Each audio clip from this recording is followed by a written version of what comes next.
ये कहानी है साल 2018 की, जब आरसीबी के खतरनाक खिलाड़ी कोरी एंडरसन ने महेंद्र सिंह धोनी को बूढ़ा कहकर धोनी का मजाक उड़ाया था। ये कहानी है उस मुकाबले की जब आरसीबी से मिले 206 रनों के स्कोर का पीछा करने के दौरान महज 10 ओवर में 72 रनों पर सीएसके के 4 खिलाड़ियों को आउट करके विराट कोहली की टीम पूरी मैदान पर नंगा नाच कर रही थी, ये समझकर कि ये मुकाबला सीएसके हार गई। लेकिन उसके बाद मैदान पर बल्लेबाजी करने आए महेंद्र सिंह धोनी ने अपने बल्ले से ऐसी तबाही मचाई कि जिसमें फंसकर विराट कोहली की टीम के गेंदबाजों का करियर तबाह हो गया। इस मैच में आरसीबी के खिलाफ धोनी ने एक ऐसी पारी खेली थी जो इतिहास बन गई थी। और अगर आपने धोनी की वो पारी नहीं देखी तो ये समझ लीजिए कि आपने अब तक धोनी का वो विकराल रूप देखा ही नहीं, जिसके लिए वो पूरी दुनिया में जाने जाते हैं।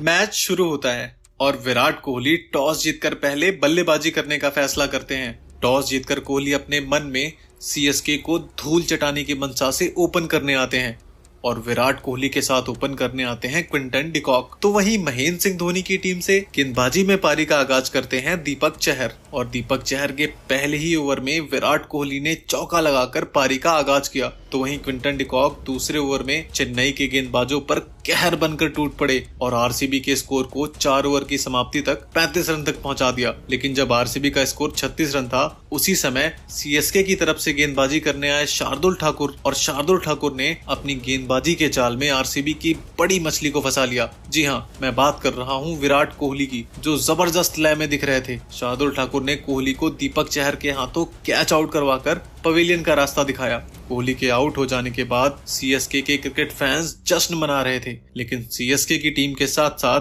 कप्तान धोनी के चेहरे पर चिंता की रेखाएं साफ साफ देखी जा रही थी, क्योंकि कोहली के आउट हो जाने के बाद आरसीबी की सल्तनत से एक ऐसा शख्स मैदान पे एंट्री कर रहा था जिसके कदमों की आहट से ही विरोधी टीमों के गेंदबाजों का कलेजा मुंह से बाहर आ जाता था, जिसके सामने गेंदबाजी करने के दौरान दुनिया के बड़े से बड़े गेंदबाजों के पसीने छूट जाते थे। जी हाँ, मैं बात कर रहा हूँ the man, the myth, the killer, cricket के किंग AB डिविलियर्स की। और डिविलियर्स ने मैदान पर आने के बाद अपने स्वभाव के मुताबिक शार्दुल ठाकुर की पहली गेंद पर ही अपने पिटारे से जिस तरह का शॉट खेलकर गेंद को बाउंड्री लाइन के बाहर 6 रनों के लिए पहुंचाया, उसे देखकर ऐसा लगा मानो डिविलियर्स ड्रेसिंग रूम से पूरी तरीके से सेट होकर महेंद्र सिंह धोनी के गेंदबाजों पर कहर बरसाने के लिए आए हैं। और हुआ भी वही जिसका डर था। चेन्नई सुपर किंग के कप्तान महेंद्र सिंह धोनी के साथ साथ पूरी टीम को डिविलियर्स ने मैदान पर आने के बाद अपनी भीषण बल्लेबाजी से ऐसी तबाही मचाई कि उस तबाही में पड़कर चेन्नई सुपर किंग की मजबूत गेंदबाजी ताश के पत्तों की तरह बिखर गई। डिविलियर्स के बाद क्विंटन डी कॉक, जो विराट कोहली के आउट हो जाने के बाद संभलकर बल्लेबाजी कर रहे थे, उन्होंने भी अपनी तरकस से शॉट निकालकर चेन्नई सुपर किंग के गेंदबाजों पर आक्रमण करना प्रारंभ किया। डिविलियर्स और क्विंटन डी कॉक, ये दोनों अफ्रीकी बल्लेबाज आज आरसीबी की तरफ से जिस तरीके से सीएसके के गेंदबाजों पर अपनी भीषण बल्लेबाजी का कहर बरसा रहे थे, उसे देखकर ऐसा लग रहा था जैसे इन दोनों की धोनी की टीम से कोई पर्सनल दुश्मनी हो। AB डिविलियर्स और क्विंटन डी कॉक की मार से स्टेडियम का कोना कोना थर्रा उठा था। इस दौरान क्या रवींद्र जडेजा, क्या दीपक चहर, क्या हरभजन सिंह और क्या इमरान ताहिर, जो कोई भी गेंदबाज गेंदबाजी के लिए आता, गेंद उसके हाथ से छूटने के बाद क्विंटन डी कॉक और AB डिविलियर्स के बल्ले से टकराने के बाद सीधे बाउंड्री लाइन के बाहर जा रही थी। डिविलियर्स और डी कॉक की भीषण तबाही से सीएसके के फील्डर बस दर्शक मात्र बनकर रह गए थे, जिनका काम बस इतना था कि सीएसके के गेंदबाजों के हाथ से गेंद छूटते ही डिविलियर्स और डी कॉक उस गेंद को बाउंड्री लाइन के बाहर भेज देते थे और सीएसके के फील्डर्स उस गेंद को बाउंड्री लाइन से वापस लाकर फिर गेंदबाज को दे देते और यही प्रक्रिया काफी देर तक चलती रही। अगली गेंद पर भी वही हश्र होता है। आरसीबी के इन दोनों भूखे आदमखोर बल्लेबाजों की मार से सीएसके के खेमे में हाहाकार मच चुका था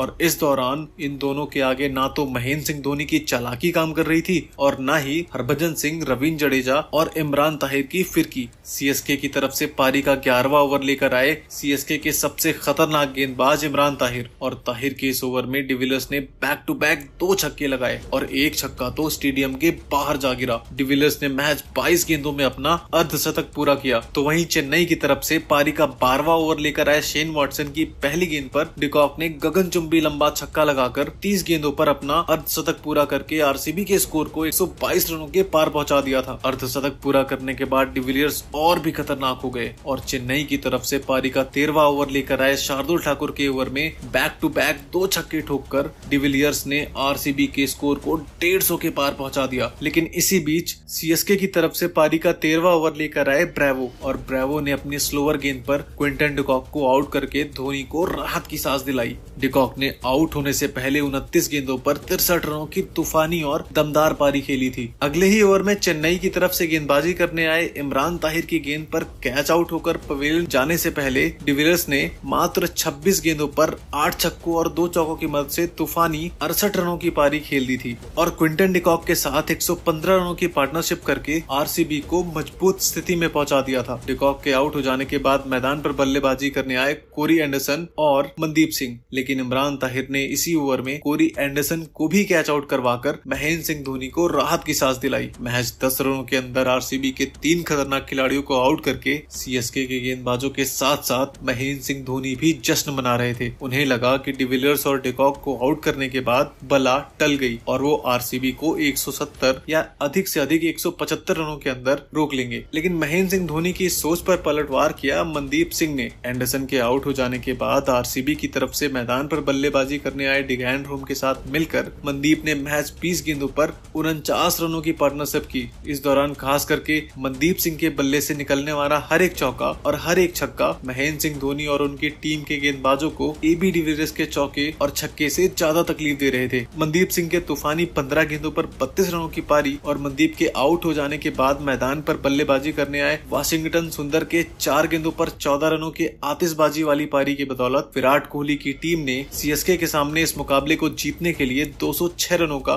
विशालकाय लक्ष्य रख दिया। सीएसके को 206 रनों का लक्ष्य देकर विराट कोहली की पूरी टीम जश्न मना रही थी, क्योंकि महेंद्र सिंह धोनी की टीम को आरसीबी के उन गेंदबाजों का सामना करना था जो आईपीएल 2018 में आतंक का पर्याय बन चुके थे, जिनमें पहला नाम था युजवेंद्र चहल, जिनकी फिरकी में फंसकर दुनिया का बड़े से बड़ा बल्लेबाज अपने घुटने टेक देता था। चहल के बाद आरसीबी के खेमे में उमेश यादव भी थे, जिनका अगर दिन हो तो उमेश अपनी घातक रफ्तार और जानलेवा बाउंसर से मैच का रुख किसी भी तरफ मोड़ने की क्षमता रखते थे। और उमेश यादव के बाद आरसीबी के खेमे में एक ऐसा गेंदबाज था जो अपनी घातक रफ्तार और खतरनाक स्विंग से सीएसके की पूरी टीम को अकेले दम पर आउट करने की क्षमता रखता था और जो आने वाले समय में दुनिया का नंबर 1 गेंदबाज बनने वाला था। जी हाँ, मैं बात कर रहा हूँ मोहम्मद सिराज की, जो साल 2017 में दुनिया के बड़े से बड़े बल्लेबाज के लिए खौफ का दूसरा नाम बन चुके थे। और इन्हीं खतरनाक सेनापतियों के दम पर आईपीएल के इस रण को भेदने और धोनी की सल्तनत को धूल चढ़ाने की मंशा के साथ आरसीबी के सरदार विराट कोहली ने अपने 11 लड़कों के साथ मैदान पर घेरा डाल दिया और विराट कोहली की टीम के घमंड बन चुके 206 रनों के लक्ष्य को भेदने के लिए धोनी की टीम से मैदान पर बल्लेबाजी करने आते हैं अंबाती रायडू और शेन वॉटसन। तो वहीं आरसीबी की तरफ से गेंदबाजी में पारी का आगाज करते हैं पवन नेगी, और पवन नेगी के पहले ओवर की दूसरी गेंद पर वॉटसन ने मिड विकेट के ऊपर से गगनचुंबी छक्का लगाकर सीएसके को धमाकेदार शुरुआत दिलाई। लेकिन पवन नेगी ने छक्का खाने के बाद भी अपने ओवर की आखिरी गेंद पर शेन वॉटसन को मोहम्मद सिराज के हाथों कैच आउट कराकर चेन्नई को सबसे बड़ा झटका दिया, क्योंकि शेन वॉटसन ऐसे खिलाड़ी थे जो अकेले दम पर मैच का रुख किसी तरफ मोड़ने की क्षमता रखते थे। वॉटसन के आउट होने के बाद चेन्नई की तरफ से मैदान पर बल्लेबाजी करने के लिए आए मिस्टर आईपीएल कहे जाने वाले महेंद्र सिंह धोनी के सबसे खूंखार, सबसे खतरनाक खिलाड़ी सुरेश रैना। पहले ओवर में शेन वॉटसन जैसे दिग्गज खिलाड़ी के आउट हो जाने के बाद चेन्नई सुपर किंग दबाव में थी और इस दबाव के चलते 12 गेंदों में आरसीबी के खतरनाक गेंदबाजों ने सीएसके के इन दोनों बल्लेबाजों को एक रन के लिए तरसा दिया, जिसके चलते 3 ओवर की समाप्ति के बाद चेन्नई का स्कोर महज 11 रन था। विराट कोहली के खतरनाक गेंदबाजों ने पहले ही ओवर में चेन्नई सुपर किंग के बल्लेबाजों पर जिस तरह से कातिलाना आक्रमण किया, उसे देखकर सबको ये लगने लगा था कि ये मुकाबला आरसीबी बड़े आराम से जीत जाएगी। लेकिन आरसीबी की तरफ से पारी का चौथा ओवर लेकर आए वाशिंगटन सुंदर की तीसरी गेंद पर अंबाती रायडू ने कदमों का इस्तेमाल करके गेंद को हवाई यात्रा के जरिए 6 रनों के लिए भेजकर सबको ये एहसास दिला दिया कि अभी इस मैच में बहुत कुछ बाकी है। अंबाती रायडू ने सुंदर की तीसरी गेंद पर छक्का लगाने के बाद चौथी गेंद पर भी कदमों का इस्तेमाल करके गेंद पर ऐसा प्रहार किया कि गेंद आसमान की ऊंचाइयों को चीरती हुई दर्शक दीर्घा में जा पहुंची। इन्हीं 2 छक्कों के साथ चेन्नई सुपर किंग का स्कोर जो 11 रनों पर दही की तरह जम चुका था, वो 25 रनों के पार जा पहुंचा। अब आरसीबी की पारी से छठा ओवर लेकर आते हैं उमेश यादव, और उमेश यादव की पहली गेंद पर अंबाती रायडू ने गेंद को ऑन साइड के ऊपर से खेलकर एक बार फिर से गेंद को को बाउंड्री लाइन के बाहर भेज दिया,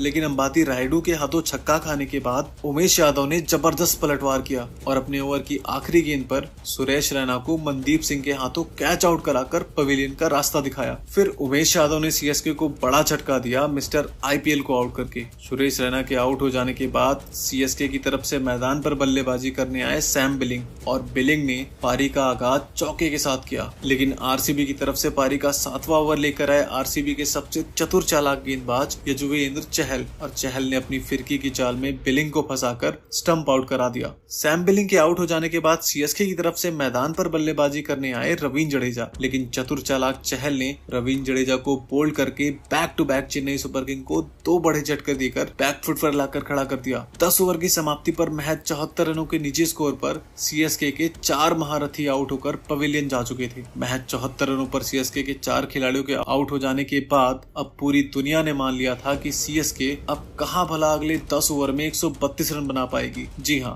अभी यहां से सीएसके को जीतने के लिए 60 गेंदों पर 132 रनों की जरूरत थी। ऐसी हालत में सीएसके के खिलाड़ियों ने भी ये मान लिया था कि सीएसके ये मुकाबला यहां से हार जाएगी, और ऐसी हालत में चेन्नई के ज्यादातर क्रिकेट फैंस सीएसके की हार देखकर स्टेडियम छोड़कर बाहर जाने लगे। पूरी दुनिया ने यह मान लिया था कि यह मुकाबला सीएसके हार जाएगी, और ऐसी हालत में चेन्नई के 4 खिलाड़ियों को आउट करने के बाद विराट कोहली के साथ साथ संपूर्ण आरसीबी क्रिकेट फैंस और आरसीबी के खिलाड़ी जश्न मना रहे थे। उन्हें लगा कि यह मुकाबला अब आसानी से जीत जाएंगे, लेकिन विराट कोहली के साथ साथ समस्त आरसीबी के खिलाड़ियों और क्रिकेट फैंस को इस बात का अंदाजा नहीं था कि आज इस मुकाबले में कुछ ऐसा होने वाला है जिसका गवाह इतिहास होगा, जिसे लोग सदियों तक नहीं भूल पाएंगे। जी हाँ, आज इस मैदान पर महेंद्र सिंह धोनी और अंबाती रायडू के बल्ले से एक ऐसा इतिहास लिखा जाना था जिसकी कल्पना क्रिकेट के पंडितों ने सपने में भी नहीं की थी। जो लोग ये समझ रहे थे कि सीएसके अब यहाँ से मुकाबला हार जाएगी, उन सब की सोच पर पलटवार करने के लिए सीएसके के खेमे से रवींद्र जडेजा के आउट होने के बाद मैदान पर एंटर हो चुका था एक ऐसा खिलाड़ी जो अनहोनी को होनी में बदलने की क्षमता रखता था। चेन्नई की डूबती नैया को पार लगाने के लिए अब मैदान पर एंटर हो चुके थे महेंद्र सिंह धोनी। जो चेन्नई के क्रिकेट फैन 74 रन पर 4 विकेट गिर जाने के बाद निराश दिख रहे थे, वो महेंद्र सिंह धोनी के मैदान पर बल्लेबाजी करने जाता देख उनके मन में अब आशा की एक किरण जाग चुकी थी। उन्हें भरोसा था महेंद्र सिंह धोनी पर, जो हाथों में ग्लव्स पहन ले तो विकेट के पीछे से, और जब हाथों में बैट थाम ले तो विकेट के आगे से क्रिकेट की परिभाषा बदल कर रख देता था, और वही किया महेंद्र सिंह धोनी ने। आरसीबी की तरफ से गेंदबाजी करने आए पारी का 11वां ओवर लेकर पवन नेगी, और पवन नेगी के ओवर की पहली गेंद पर महेंद्र सिंह धोनी ने ऐसा करारा प्रहार किया कि गेंद बैट पर लगने के बाद आसमान की ऊंचाइयों का घमंड तोड़ते हुए दर्शक दीर्घा में जा पहुंची। आमतौर पर महेंद्र सिंह धोनी कैसी भी मुश्किल सिचुएशन हो और जब वो बल्लेबाजी करने के लिए आते थे तो वो पहली गेंद को डिफेंस करते थे, लेकिन आज जिस तरीके से धोनी ने पहली गेंद को बाउंड्री लाइन के बाहर भेजा, उसे देखकर आरसीबी के खिलाड़ियों के साथ साथ बेंगलोर के कप्तान विराट कोहली भी समझ चुके थे कि आज इस मैदान पर जरूर कुछ न कुछ बड़ा होने वाला है, जिसका गवाह इतिहास होगा। आरसीबी की तरफ से पारी का 12वां ओवर लेकर आए कोरी एंडरसन। जी हाँ, वही कोरी एंडरसन जिसने धोनी को बूढ़ा बोलकर धोनी का मजाक उड़ाया था, और एंडरसन की तीसरी गेंद पर धोनी ने ऐसा करारा प्रहार किया कि गेंद बैट पर लगने के बाद कोहली की रफ्तार से भी तेज हवाओं को चीरती हुई स्टेडियम के दूसरे फ्लोर पर जा गिरी। अपनी तीसरी गेंद पर छक्का खा चुके कोरी एंडरसन ने अपनी चौथी गेंद महेंद्र सिंह धोनी को यॉर्कर डाल दी। शायद कोरी एंडरसन को इस बात का अंदाजा नहीं था कि संपूर्ण क्रिकेट जगत में यॉर्कर गेंद पर हेलीकॉप्टर शॉट खेलने की परंपरा महेंद्र सिंह धोनी के आने के बाद ही शुरू हुई, और धोनी ने एंडरसन की इस यॉर्कर गेंद पर अपने हेलीकॉप्टर शॉट के पिटारे से शॉट निकालकर ऐसा करारा प्रहार किया कि इस बार गेंद स्टेडियम के तीसरे फ्लोर पर जा पहुंची। महेंद्र सिंह धोनी ने अपना विकराल रूप दिखाकर जिस प्रकार विराट कोहली के गेंदबाजों पर दर्दनाक प्रहार कर रहे थे, उसे देखकर आरसीबी के गेंदबाजों में हाहाकार मच गया। जो चेन्नई के क्रिकेट फैंस जब 10 ओवर की समाप्ति पर चेन्नई के महज 74 रनों के स्कोर पर 4 विकेट गिर जाने के बाद ये सोचकर छोड़कर चले गए थे कि सीएसके मुकाबले में हार जाएगी, वो अब महेंद्र सिंह धोनी की इस विस्फोटक बल्लेबाजी को देखकर धीरे धीरे वापस आने लगे। महेंद्र सिंह धोनी के बाद अंबाती रायडू जो 4 विकेट गिर जाने के बाद दबाव महसूस कर रहे थे, अब वह भी अपने तरकस से शॉट निकालकर आरसीबी के गेंदबाजों पर प्रहार करना प्रारंभ कर चुके थे। लेकिन जब चेन्नई का स्कोर 136 रन था, उस समय आरसीबी के खेमे से गेंदबाजी करने आए कोरी एंडरसन की गेंद पर उमेश यादव ने अंबाती रायडू का कैच ड्रॉप कर दिया और कैच ड्रॉप होने के बाद रायडू ने कोरी एंडरसन की अगली 2 गेंदों को बाउंड्री लाइन के बाहर 6 रनों के लिए भेजकर रायडू ने आरसीबी के कप्तान विराट कोहली के जख्मों पर नमक छिड़कने का काम किया। जीवन दान मिलने के बाद रायडू ने आरसीबी के गेंदबाजों पर प्रहार करना जारी रखा, लेकिन तभी घटती है मैदान पर एक ऐसी घटना जिसने करोड़ों सीएसके फैंस का दिल तोड़ कर रख दिया। जी हाँ, जब चेन्नई सुपर किंग को इस मुकाबले में जीत के लिए 15 गेंदों पर 43 रनों की जरूरत थी, इस दौरान आरसीबी की तरफ से एक बार फिर गेंदबाजी करने आए कोरी एंडरसन और कोरी एंडरसन की एक गेंद पर अंबाती रायडू जो जबरदस्त बल्लेबाजी करते हुए चेन्नई को जीत की तरफ ले जा रहे थे, उन्होंने पॉइंट के क्षेत्र में एक शॉट खेला जहां पर फील्डिंग कर रहे थे उमेश यादव, और उमेश यादव ने जबरदस्त फील्डिंग करते हुए न सिर्फ अपनी टीम के लिए 4 रन बचाए, अपने रॉकेट थ्रो से अंबाती रायडू को रन आउट करके सीएसके को सबसे बड़ा झटका दे दिया और ऐसे समय पर दिया जब सीएसके इस मुकाबले में पूरी तरह से वापसी कर चुकी थी। अंबाती ने आउट होने से पहले 53 गेंदों पर तूफानी 82 रनों की पारी खेली थी। रायडू के आउट हो जाने के बाद सीएसके के क्रिकेट फैंस और कप्तान महेंद्र सिंह धोनी घोर निराशा में डूब गए। रायडू को आउट करके आरसीबी के खिलाड़ी और फैंस जश्न मना रहे थे। उन्हें लगा कि अब वो ये मुकाबला आसानी से जीत जाएंगे क्योंकि अब आखिरी 12 गेंदों पर जीत के लिए 36 रन चाहिए थे। लेकिन आरसीबी के कप्तान विराट कोहली और उनकी टीम के साथ साथ आरसीबी क्रिकेट फैंस को शायद इस बात का अंदाजा नहीं था कि अभी भी सीएसके का एक ऐसा बब्बर शेर मैदान पर मौजूद था जिसके बस मैदान पर होने से ही विरोधी टीम के खिलाड़ियों को डर के मारे पसीने छूटने लग जाते थे, जिसने विश्व क्रिकेट के बड़े से बड़े सूरमा गेंदबाजों के अहंकार को अपनी विध्वंसक बल्लेबाजी से चूर चूर कर दिया था। और उस शेर ने जब से क्रिकेट की दुनिया में कदम रखा था तब से पूरी दुनिया ने ये मान लिया था कि जो अनहोनी को होनी कर दे उसी को महेंद्र सिंह धोनी कहते हैं। रायडू के आउट हो जाने के बाद मैदान पर बल्लेबाजी करने आए डीजे ब्रावो और आरसीबी की तरफ से पारी का 19वां ओवर लेकर आए मोहम्मद सिराज ने अपनी पहली 4 गेंदों पर महज 6 रन खर्च किया। अब यहाँ से 8 गेंदों पर सीएसके को जीत के लिए 30 रनों की जरूरत थी। ऐसे में आप कल्पना कर सकते हैं कि इस मैच का रोमांच किस लेवल पर था। लेकिन महेंद्र सिंह धोनी ने सिराज की चौथी और 5वीं गेंद पर बैक टू बैक 2 छक्के लगाकर मैच का रुख एक बार फिर सीएसके की तरफ मोड़ दिया। आखिर के 6 गेंदों पर सीएसके को जीत के लिए चाहिए थे 18 रन और आरसीबी की तरफ से इन 18 रनों को बचाने की जिम्मेदारी अपने कंधों पर लेकर गेंदबाजी करने आए कोरी एंडरसन और स्ट्राइक पर थे डीजे ब्रावो ने पहली गेंद पर चौका लगाकर तो वहीं दूसरी गेंद पर सिंगल लेकर स्ट्राइक धोनी को दे दी। यानी अब आखिरी के 4 गेंदों पर सीएसके को जीत के लिए 13 रन चाहिए थे और स्ट्राइक पे थे महेंद्र सिंह धोनी ने कोरी एंडरसन की तीसरी गेंद पर अपना बल्ला इतना जोर से घुमाया कि गेंद महेंद्र सिंह धोनी के बैट से लगने के बाद आसमान की ऊंचाइयों को तोड़ते हुए चीरते हुए 6 रनों के लिए जा पहुंची। कोरी एंडरसन ने अगली बॉल वाइड डाल दी, यानी अब सीएसके को अगली 2 गेंदों पर जीत के लिए चाहिए थे 6 रन और स्ट्राइक पे थे महेंद्र सिंह धोनी। कोरी एंडरसन ने अपनी ओवर की 5वीं गेंद डाली जिस पर महेंद्र सिंह धोनी ने जोर से प्रहार किया। गेंद बैट पर लगने के बाद हवाई यात्रा के जरिए दर्शक दीर्घा में जा पहुंची और इस तरह से महेंद्र सिंह धोनी की सीएसके ये मुकाबला जीत गई। जी हाँ, वो सीएसके ये मुकाबला जीत गई जिसने आरसीबी से मिले 206 रनों के लक्ष्य का पीछा करते हुए मात्र 74 रनों पर 4 मेन खिलाड़ियों को गवा दिया था, जिसे देखकर पूरी दुनिया ने यह मान लिया था कि सीएसके ये मुकाबला किसी भी कीमत पर नहीं जीत सकती। लेकिन कहते हैं ना कि जो अनहोनी को होनी कर दे उसी को महेंद्र सिंह धोनी कहते हैं और इस कहावत को महेंद्र सिंह धोनी ने साबित किया। धोनी ने इस मुकाबले में 7 छक्कों की मदद से 30 गेंद पर तूफानी 70 रनों की पारी खेली थी। दोस्तों, महेंद्र सिंह धोनी और अंबाती रायडू की इस अद्भुत अविश्वसनीय पारी को आप 10 में से कितने नंबर देना चाहते हैं? वीडियो में कमेंट करके जरूर बताना। साथ ही अगर वीडियो पसंद आया हो तो लाइक करके चैनल को सब्सक्राइब जरूर कर लेना। बहुत ही अच्छी वीडियोस आने वाली हैं। और हाँ, ये बाएं वाला वीडियो जरूर देखना। एक बार युवराज सिंह ने कंगारुओं को मार मार कर उनकी रेल बना दी थी। मिलते हैं अगली वीडियो में।